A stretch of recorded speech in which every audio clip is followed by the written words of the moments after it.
Thank you for tuning in. Dividend Dashboard here, and in this channel we usually talk about my dividend portfolio, stock analysis, and personal finance. This video is going to be different, and it is about me quitting my 9-to-5 job. Before jumping into the content, I want to give a small disclaimer. This video is audio only, so I do recommend saving it in your watch later playlist so you can listen to the video while you're driving, working, doing dishes, or any activity that doesn't require you to be looking at your screen. The topics I'm going to be covering are about the current work culture, why I'm quitting my 9-to-5 job, and what's next for me. Let's dive in. When I was young, I remember my parents and grandparents repeating the same story. Go to school, go to college, get a job, and climb up the ladder. And how back in the days, people took pride in their job, got a pension, and overall the working culture was a decent one to belong in. In today's work culture, I don't feel that anymore. Bad managers, micromanaging supervisors, and employees who simply do less than the bare minimum. And in some cases, I don't blame the employees. Talking about benefits, pensions barely assist. And if you're lucky enough to get into a decent job, then you might get the staple benefits everyone offers. A 401k, paid holidays, some discounted health insurance, EAP program, and some random goodies here and there. The pay is not usually the best, but it's okay to get by. And last but not least, companies add additional tasks to your job with the same pay, which causes burnout.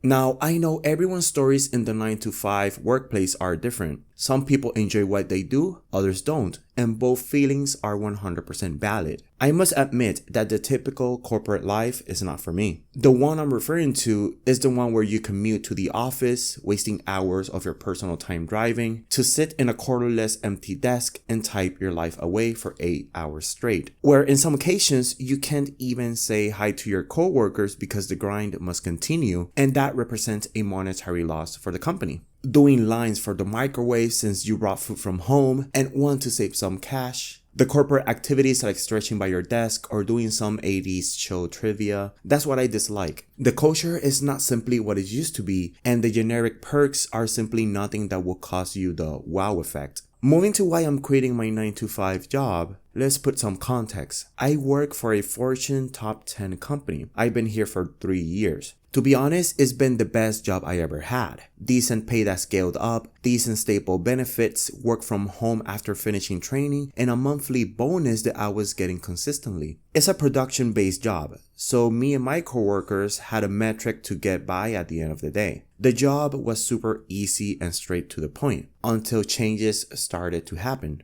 The company started disliking that the job was somewhat easy and mostly everyone was getting the highest bonus, which is $400 monthly added to your paycheck. So they started to raise the metric for the bonus. Some intel informed me that the purpose of the bonus was for employees to generate more money in an 8-hour shift, but failed the bonus metric so the company doesn't have to pay it out, meaning more money for them. As the pandemic eased up and the job being related to something I cannot fully disclose but related to healthcare and already having inflated bonus metrics, co-workers stopped going for the bonus over time. It was unhealthy and unsustainable for our risk. Despite bringing the issues to our leaders, this didn't work. As time passed, the job kept deteriorating. Everyone was doing the bare minimum, meeting their daily goals, and that's it. When the supervisor started comparing the revenues chart, it raised a red flag for them. In an attempt to increase revenue, they provided us with new tools that will allow us to bring in more money, but that did not work. It just created an inflationary workflow that to get to our bare minimum, it was 2 times more difficult, and this discouraged us.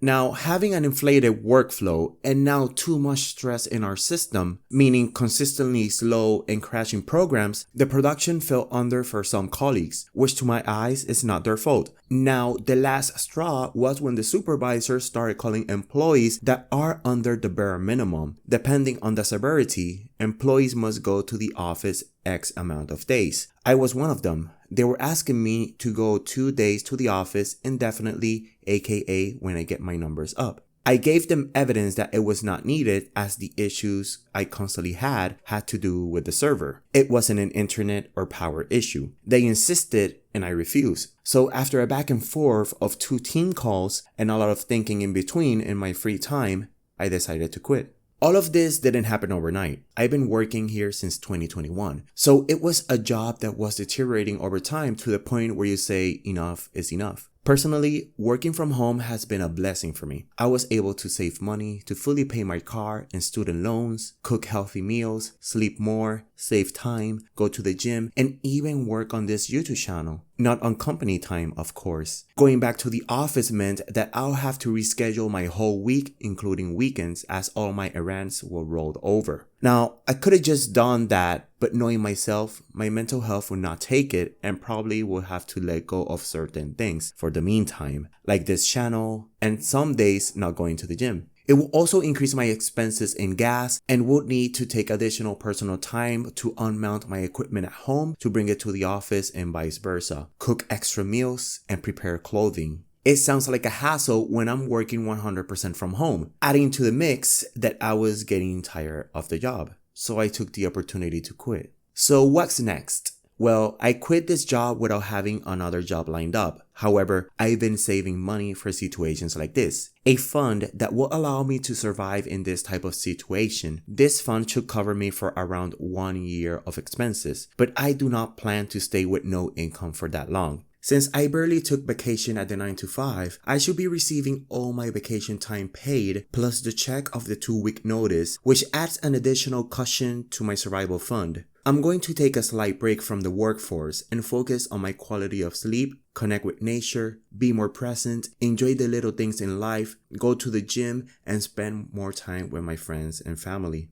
I will focus on this YouTube channel as well. Since I have more free time, I'm going to post more and focus on hitting the threshold for monetization before landing a new job. Combining YouTube money and a job could bring a huge catalyst financially. For those who follow my investing journey, the $21,000 portfolio that I show you in a monthly basis in this channel will remain as it is. It will go up in value due to market appreciation over the long term, and I will be reinvesting all the dividends received, which is around $500 yearly. Now, since I have no income, I will stop all contributions to the dividend stock portfolio in order to preserve cash. And that's about it. If you made it to the end of this video, thank you so much. Feel free to vent in the comments if you're in a similar situation or thinking of quitting. Everyone's situation is different and other viewers could give you a perspective to your situation. If you have questions regarding my story, please let me know as well. In life, usually we need to take some sort of risk or step back for a while to see the light at the end of the tunnel. I wish everyone a blessed life. Thanks for watching. Thanks for supporting, and I'll see you in the next one.